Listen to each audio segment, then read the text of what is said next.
So the head of Russia's biological and kind of nuclear weapons or atomic weapons, chemical weapons program was just assassinated in Moscow. I believe the Ukrainian SBU, their security services, has taken credit for that. And they were saying, Ukraine is saying, well, we assassinated this person because they were,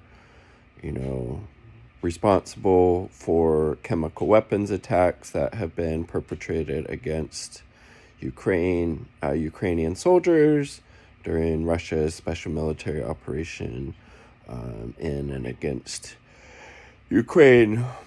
So that's why Ukraine is saying they did that. This is obviously a pretty big moving, as Ben Norton said, moving up the escalation ladder when we just had a couple weeks ago the U.S. agreeing to send these long-range weapons to Ukraine to strike deeper into Russia, these ATACMS, and then I believe from the UK it was the Storm Chasers, and then I believe there's also a French equivalent. So this was Igor Kirillov. I might be mispronouncing their last name, apologies, but he was assassinated outside his apartment or home in Moscow.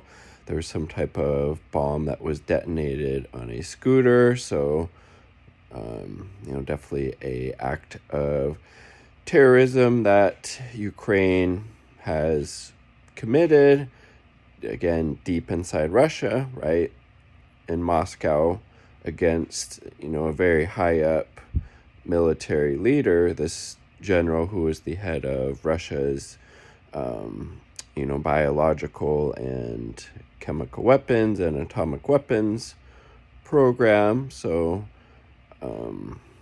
in Russia, different Russian officials have already vowed that there will be a retaliatory attack or attacks against Ukraine. It's obviously yet to be determined what that may look like. So we shall see. But again, another step up in the escalation ladder.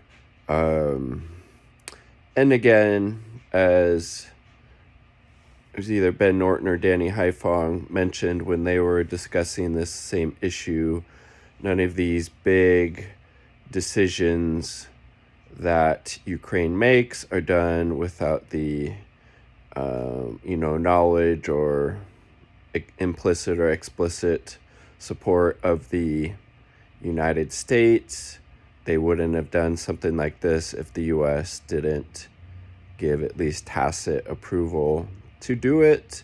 So it seems kind of like the Biden admin is trying to further entrench the U.S., NATO, et al. In this conflict. So if Trump was potentially trying to end the hostilities, trying to find, some diplomatic resolution to this conflict, that it would make it a lot more difficult or potentially, impossible to do that. Seems like maybe that is what is going on, and who knows if that's actually genuine what Trump is saying. He did campaign on that, and I know, there's definitely some people that supported Trump because of that particular position, among other reasons too, obviously. But if his track record during the first Trump administration is any indicator, he was not a anti-war candidate then. He was not, channeling and supporting diplomacy abroad. I hope that changes. I'm not holding my breath. I don't necessarily think he will do that, because I think Trump is just as much beholden to the military industrial complex and these weapons manufacturers who have been making a very tidy sum from this conflict, which, you know, the US is sending all of these weapons over there, you know, with US tax dollars, and that money is just being funneled back into the US, to the Boeings, to the Lockheed Martins, to the Raytheons, to the General Dynamics of the world. And those same forces are also, you know, backing Trump. So we will have to wait and see what the retaliation from Russia looks like, but I would imagine it's going to be pretty severe, pretty strategic though as well. Russia acts very, for my impressions, very logically, with a kind of long-term thinking in mind, right? They are winning the war in Ukraine. Like, there's no denying that. Even Western corporate media sources have admitted as much.